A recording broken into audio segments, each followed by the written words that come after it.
Does traditional education deliver or fall short in educating and nurturing children?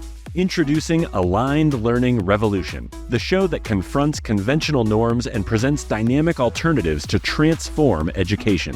Host Kahila Sivas tackles the foundational issues within classroom walls and advocates for holistic learning opportunities.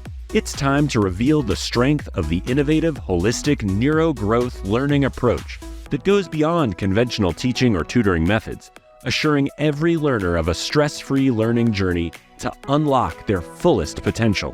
Now, join Kahila Sivas.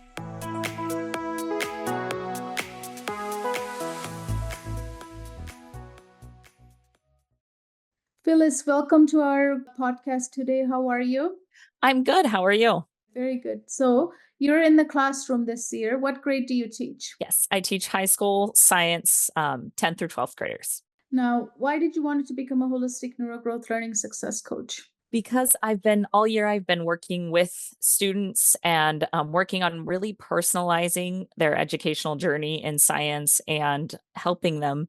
And as I worked closer with some students one-on-one, I've really enjoyed the experience and seen their growth happen so much that I really wanted to do more with students in creating a better system. And why can't teachers offer one-on-one? Why not in the classroom? Because with 30 kids in the classroom, once you spend a lot of time with one person, a little fire breaks out in your classroom. If you are able to spend one-on-one time, then there's other students in your classroom that really have high needs, and you can't take that away. So you only have so much time in the classroom with 30, and you have about 2 minutes per student. And a lot of the times then as a teacher, you're kind of going home feeling not served your students because you know they need one-on-one help. Yes. Your heart is there to serve them, but unfortunately you can't because of the 30 kids and all the higher needs. Kids needs your attention most of the time. Yeah, that's the problem, is that you feel like there are some that really need your help and you couldn't get to them. And so then you feel bad and you go home emotionally drained because of it. And I really feel the students' emotions when they walk in and know which ones need a little extra attention, whether it's emotional help or the other, but some of them are able to get it and some of them you can't get to in that time frame that you have, which is why I really, really want to work with students and help them at a deeper level. So what subject did you say you teach? I teach science. So right Science. now I teach chemistry and green technology. So in your classroom, how many students are like excited, energized, like intrinsically motivated to come to your class? Well, I would say there are a few per class who are really intrinsically motivated. I bring a lot of energy because high school students come with a lot of sleepiness. So they definitely, let's talk about that. So they're very tired. Sleepy. They're very tired. Yes. Okay, so why are they tired? Because of their phones, not getting sleep at night. Some even say that they got a lot of sleep and they don't know why they're tired. So there's a lot of just the kids are just exhausted. I think it's because as high school students, they just don't get enough sleep. They don't go to bed early. They don't wake up on time or at the right time. And so they're completely exhausted all the time. And it could be the excessive screen use as well. And phone use. Phones are always a problem as well. But there's also, as a teenage years come, they say that the sleep pattern shifts. Yes. They want to stay up late, but they want to sleep in, right? This is a pattern. And then apparently there are studies that they grow during that time. Like they want to do that because the growth happens in the daytime and they want to sleep or something, right? So we don't take into consideration what is biologically our body is doing, you know? Yeah, our schools changed to an 8:35 start because of the studies. So instead of starting at 7:50 or 8 o'clock, the school that I'm at teaches at 8:35, but the students still, it's a struggle to get there. I think they like when my kids are all teenagers too, and they're over into their 20s now.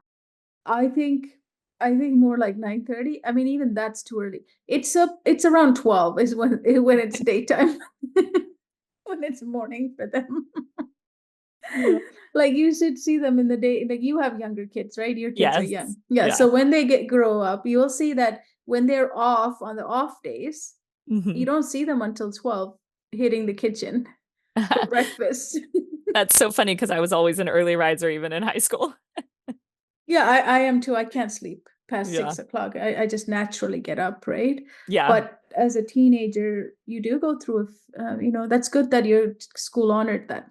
It's really Yeah. good. But I think they need more than that. And Oh, then do you they think definitely do. COVID switched anything? During COVID time, they had like this free kind of flow versus more now structure. Yeah, well, we still had the classes at the certain times during COVID that we had to teach. But yeah, I feel like there needs to be more flexibility, and that's the thing that the students and I actually talk a lot about is the flexibility in school for students and teachers. They just need more flexibility because we get sick, or the students are like, but it's not that I'm not going to do my work. Why do I have to sit here and do it right in this spot? Some students really get high anxiety. I have one student who comes in on my prep because it's too loud in their math class to do their math. And so the kids need more flexibility than we're able to give them in the structure of a 8:30 to 4 p.m. school and the bell schedule and making them move on to the next subject every hour and a half. We have longer periods, but it really does, it puts stress on them. And it's something that the more flexibility for the students is something that I really want to change in the school systems. Yeah. Because I believe that once we get more flexible with the students do want to learn. It's not that they don't want to learn. It's that they don't, one, know how all the time, but also it just doesn't work for them the way that it's structured, like a Yeah. factory. Yeah, everybody's different, right? Yeah. We need to honor that individual needs, Yes. which is what a holistic neurogrowth learning success coach does, honor the individual needs. So when you're in the classroom, how many students actually want to learn science? Is there a drop in the number of students who are wanting to learn science? What do you mean by drop? Like, Like, because I are don't they, teach the junior high classes. So yeah, like meaning like, are they like excited to be in these classes, or are they forced because they have to have the credit numbers? there's a significant that are forced because they have to have the credit numbers. And then the ones that you really notice, the ones that want to be in your classroom because they're interested, they're engaged all the time with the material, and they talk to you about it after class, they ask questions, and you can definitely tell the difference. So there's definitely a split between the students who are really interested in it and then the students who have to take it. Yeah, I find that, I work with a lot of coaches who have younger kids as well.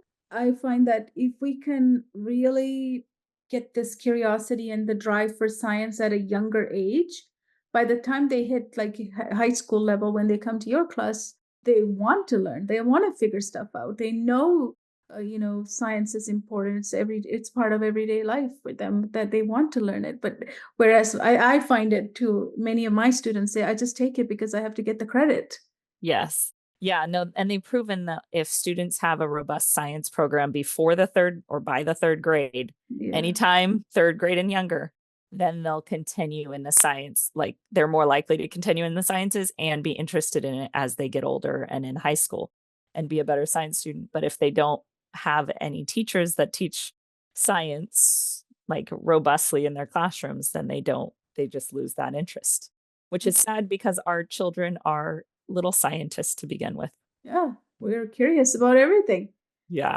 And that's the time to foster that, right? Really turn it on to the highest degree so that they can look for that. What can parents do at home to foster this curiosity at a younger age? Parents can actually get science kits and do science with their kids and encourage them to like ask questions about nature, look into things, try things, test different things. My son loves to go outside and he says, Mom, I'm doing science. He loves to mix colors. That's science right now at a 4-year-old level. Mixing colors, seeing what's the next color, what do I predict, what do I think, having the parents ask them questions. Well, why did that happen? Mm-hmm. And simple as cooking, gardening, Yeah. shopping. Yeah, all of it is science. Yeah. Thinking, right? and talking to your kids and reading the books with your kids is so important to foster that creativity. Yeah. You have younger kids. What do you do in terms of? I know you grow some. I think I saw you show us some strawberries a couple of days ago. Yes. So you have a garden, right? Oh yes, we grow. We have 6 fruit trees, and we have a garden. I let the kids pick out whatever they want to at the garden store, and we plant it in the ground and we water it. Right now they got succulents a couple of weeks ago, and they love to watch plants grow and enjoy watching it. They also get to plant seeds and see what happens. After every year we plant all the time, and the kids love watching the bees. That is my daughter's favorite thing to do, is sit and just watch the bees. The other day she told everybody about a big bumblebee that she saw get into one flower and enjoy the flower and ended up yellow after it left the flower. And she said it just loved this flower. It was his favorite flower. And she just sat and watched it for about 10 minutes and watched it pollinate. And they love talking about how they pollinate the different plants and give us fruit. And we continue that conversation all the time. It's like, why do we get to eat this food? And we talk about the bees and the plants and how they grow. Yeah. And so we foster that curiosity. We love reading books. We have great books on bees. Say, Give Bees a Chance is an amazing one if you've never read it. Okay, Give Bees a Chance. That's a good one, especially for people who are afraid of bees or don't want them around, because they really are so important for our ecosystem. Oh, yeah. Yeah. Absolutely. Absolutely. See, this is what I mean, like simple things that parents can do, right? As parents can do. It's so much nice, I mean, so much beautiful too. So beautiful for parents to grow a garden, pick from the garden, and make a salad or make a fruit salad or whatever it is, and have it with your kids. It's so simple. Yes, and the kids will eat it. They love eating it straight out of the garden. They grew it. They know what it took to grow that plant, so they will eat it. Yes, yes. Even if they don't like vegetables. Yeah, like they'll try it. Yeah, one time I planted some tomatoes in a little garden I had, and everybody loved the green tomatoes. And I started making salad with the green ones. It didn't really go until the red. Yeah, we didn't wait it. So I took the green ones, but actually that summer we had green salad with them. Oh, nice. It was very tasty, the green ones. They were almost like some of them tasted almost like, it wasn't sweet as apple, but the consistency was like you're biting into an apple. Yeah, when it doesn't warm up enough, they stay green. It's green. We made a lot of fried green tomatoes last year, actually. Yeah, it's my whole family enjoyed it. And that was just me just saying, I'm going to buy a couple of tomato plants and growing it. I've never done it before, but it was amazing. Everybody loved it. So yeah. So if you're watching, summer's coming, right? It's a great time to plant some stuff. Are they late? And to harvest it. It is a little late, but you can still plant right now. It's still technically spring. Yeah, if you buy the plant, right? Not the seed plant. Go to all the stores now have thousands and thousands of plants out already. Yes. So buy a couple of them and plant it, and get your kids outside, get them dirty. Yes, get dirty. Get dirty. My kids, that's what my sister came over and she's like, oh, that looks really tasty, because my kids love to make mud pies. And I said, you remember how much we loved the mud when we were kids? You can't keep kids out of the mud. How did you become a science teacher? What inspired you? Well, I've loved science my whole life. As a child, I actually made a little club for the Earth Savers, and we had little shirts. And so my green technology class, I always tell them about that. And I got a chemistry set when I was in 5th grade. And I will always remember that I got a chemistry set and a microscope and different things to like look at things. So the microscope and chemistry set was my setup to become a scientist, really. And so I've always loved it. And I remember those presents the most when I think about my childhood presents and what formed me to become a science teacher and love the sciences. Yeah. So as a parent, if they're listening, you earlier mentioned buy those kits, right? For Christmas, even buy something that they could do something with their hands, right? Yes. Do something, make something, experiment with it. The great thing about those kits is they give you little experiments to do, but then the kids like to try something different. So they like to test what happens when they test these two things. And you always want to encourage that kind of experimentation, because once they do the kit example, then you want them to think about, well, what would happen? And then they make a guess. You say, well, what do you think is going to happen? And let them try it. I always let them try it, even in my science classes, even in chemistry in high school. When we're done with an experiment, And then they say, Miss Cruz, but what would happen if we did this? And I say, well, why don't you try it? And they love that I let them try the next thing, because they've all, for a long time in classes, and they're told to do it this way, and then they clean up and they can't do anything else. But they love to be able to try something new, because even high schoolers are curious. Well, what would happen if I mix these two instead of those two? And as long as I know it's safe and not going to blow up in their face, I let them do it. Yeah, yeah. Variations are good. That's where the most learning happens, right? Because Yes. if they are asking that, they're thinking. Yeah. That's what I always tell them. I say, if there's something that you're still interested in, ask. It's And amazing. 99% of the time I'll say yes. Yes. So how long have you been a teacher in the classroom? I've been teaching for 17 years. 17 years. Mhm. But what you didn't have in that classroom was this one-on-one. You always felt, as you said, empty, that you Yeah. couldn't serve everybody at that one-on-one level. And as teachers, we know that they need that help. They do. And a lot of them do. Some of them are doing great because they have that at home. And I've Yes. met those parents, like they talk about their classes at home. Like the parents will come to back to school night and they'll say, oh yeah, we've heard about your class. My student really likes it. And they talk about it at dinner. And when they get that, they get that support and they're able to talk about it all the time. A lot of those students, they're learning about their learning. The parents are helping them at every step and encouraging them and encouraging their mistakes, and and experiencing the joy when they're being successful. That's when the kids don't need as much, but those students know how to self-advocate, and they'll ask when they're struggling. They come up and they say, Miss Cruz, I don't think I did this right. Can you help me? And that's what you really need, is students who learn how to self-advocate for themselves.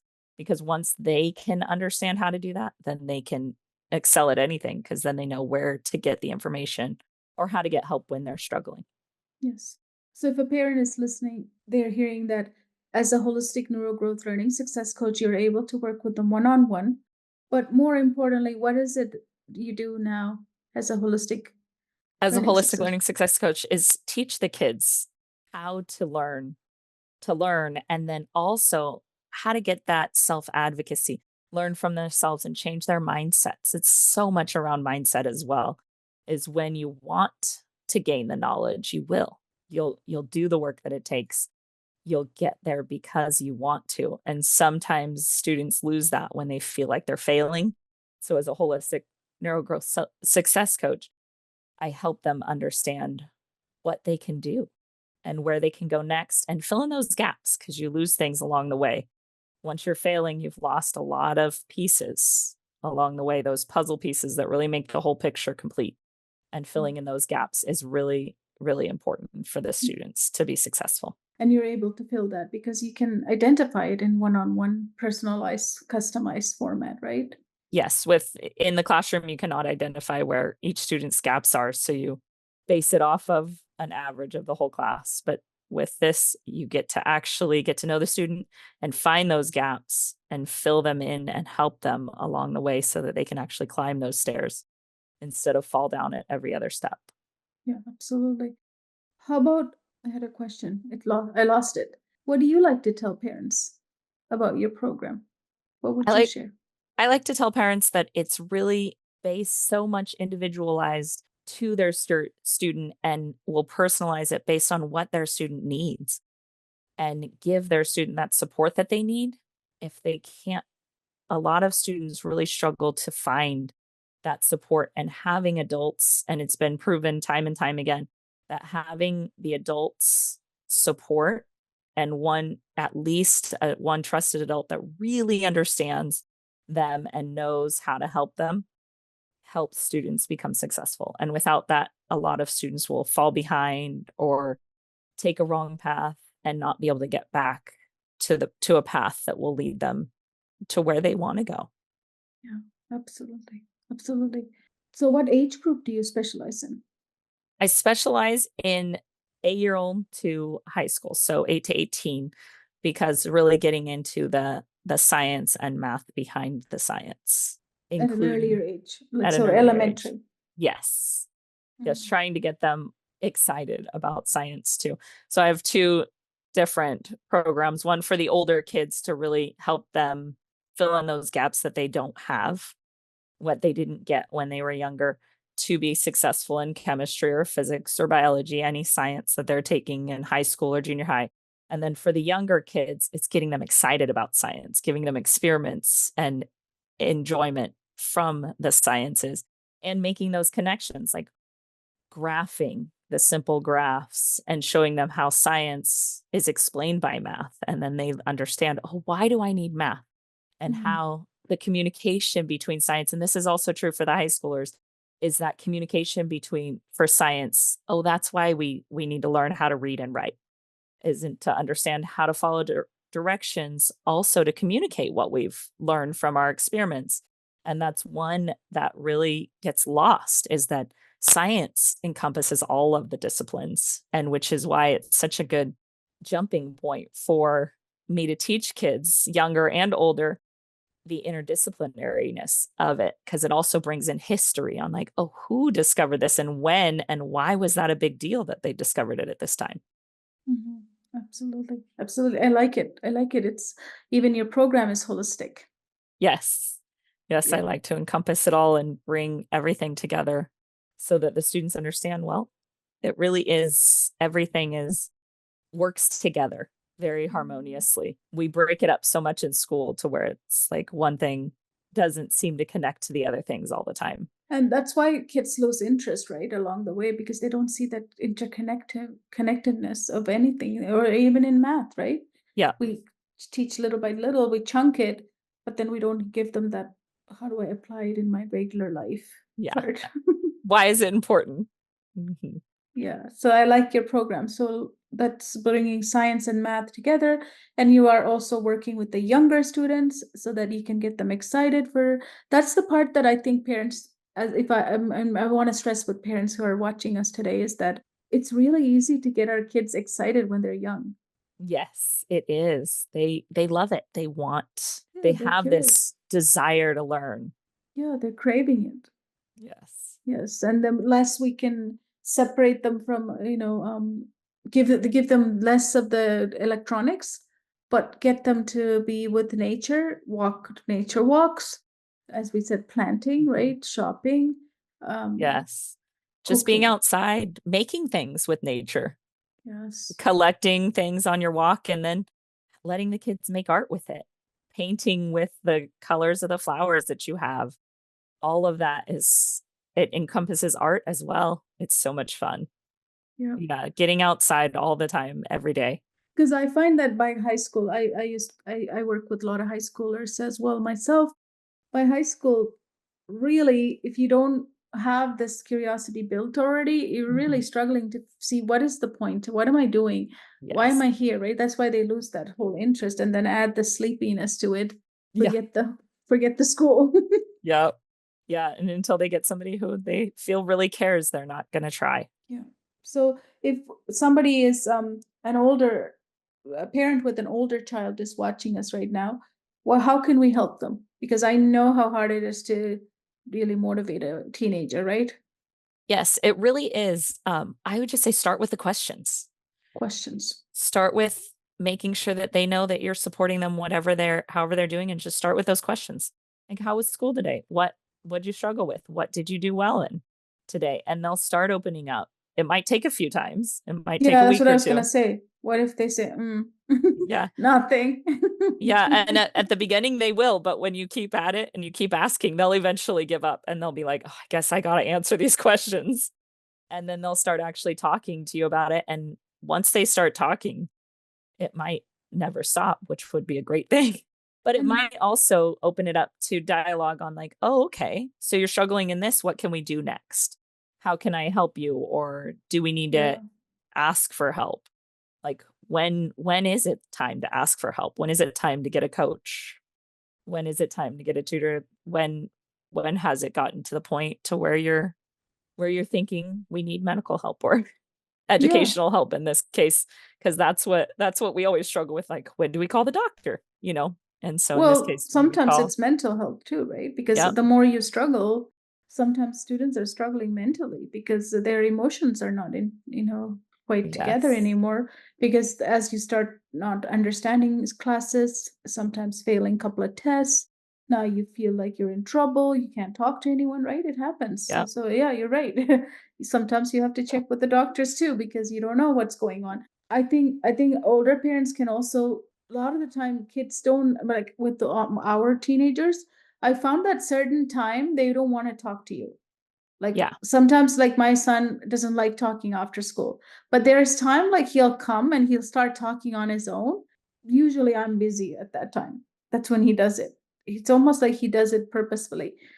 But I Yeah. have noticed a pattern, because whenever I'm ready to talk, he's not ready to talk.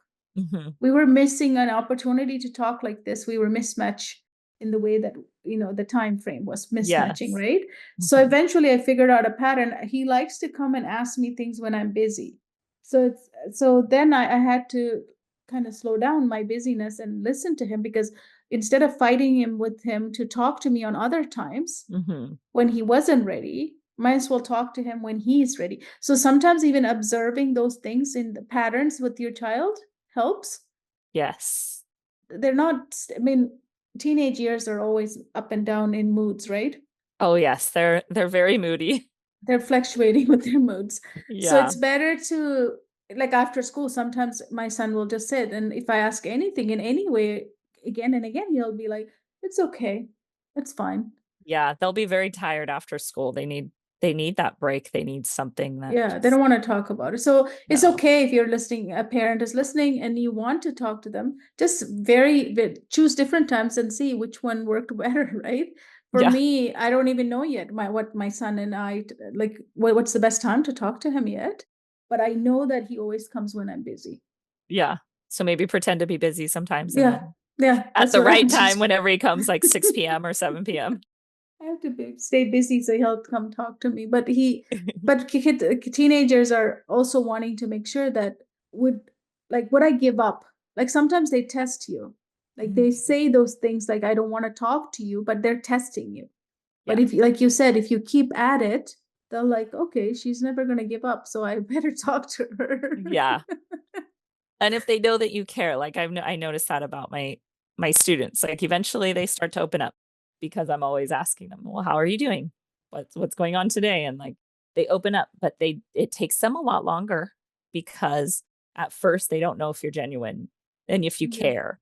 And so if they haven't had that dialogue with you in a long time, and even if you've always told them that you love them and you care, you start the dialogue, and then at first they'll be like, is this just, why are they doing that? But then they'll eventually open up because they'll be like, oh, okay, this is real. It's not just, something that is, I don't know, for a day. Yeah, absolutely.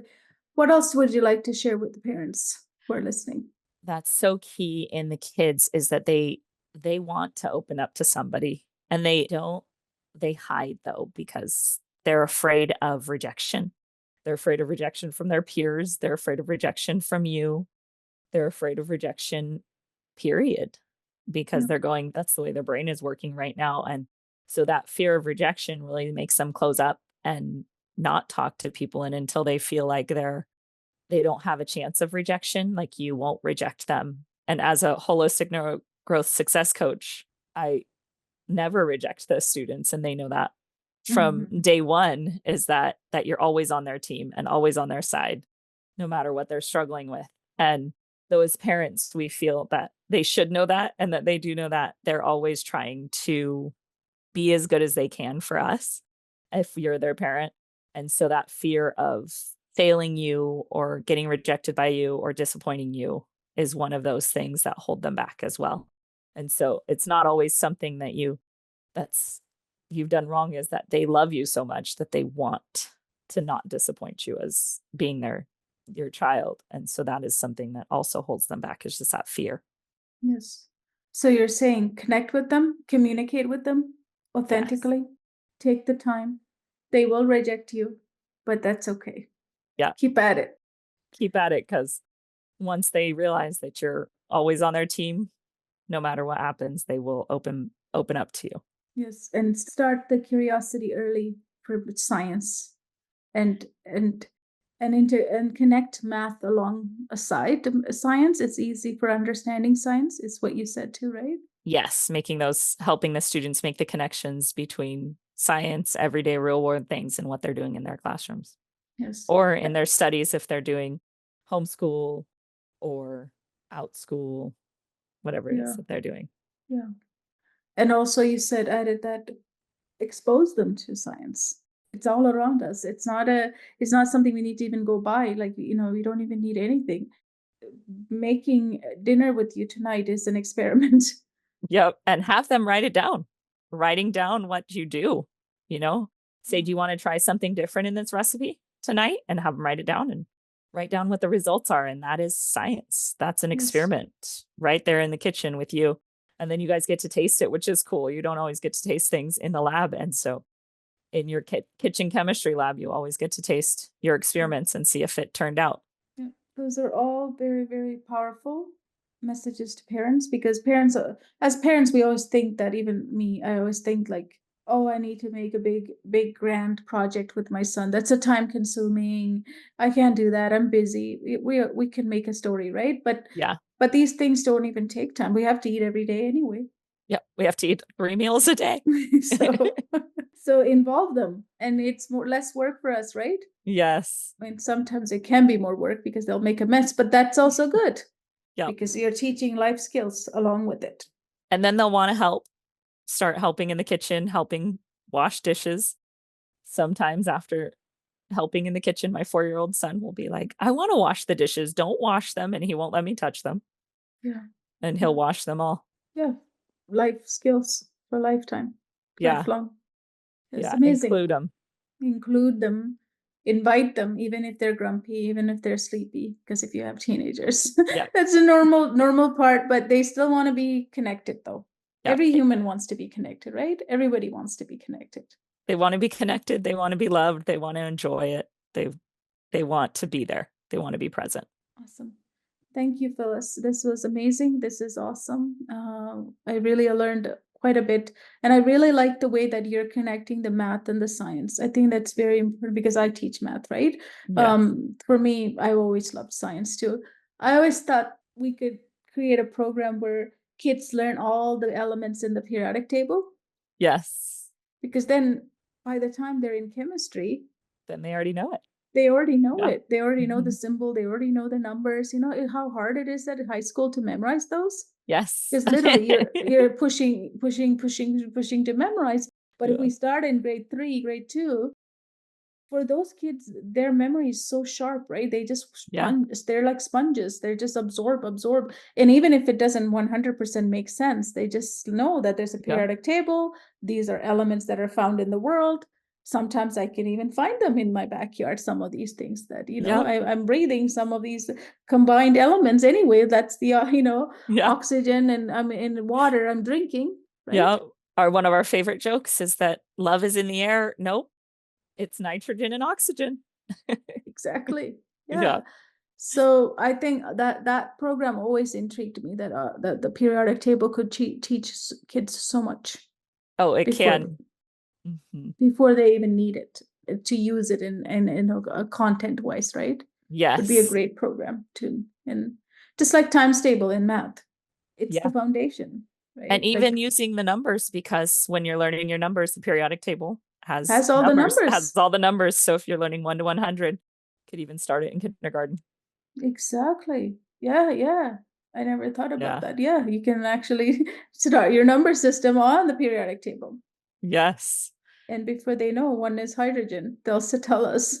Yeah. Amazing. Thank you so much. I like it. Thank you. I love it. Love your program. I love your mission to serve students on a meaningful way. Have those connections are important holistically. Love it. Thank you so much. Yes. Thank you so much for having me here today. I've really enjoyed discussing it all with you.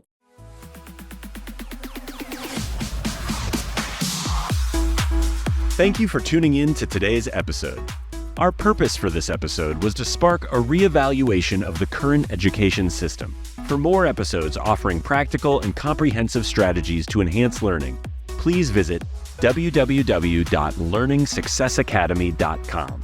It is crucial to ensure that children have access to the holistic neurogrowth learning approach, enabling them to break free from the constraints of an outdated educational framework. This is your opportunity to gain insight and break away from a flawed system, setting your children on a path to lifelong success that truly nurtures their thirst for knowledge. That's all for now. We look forward to having you join us for the next episode.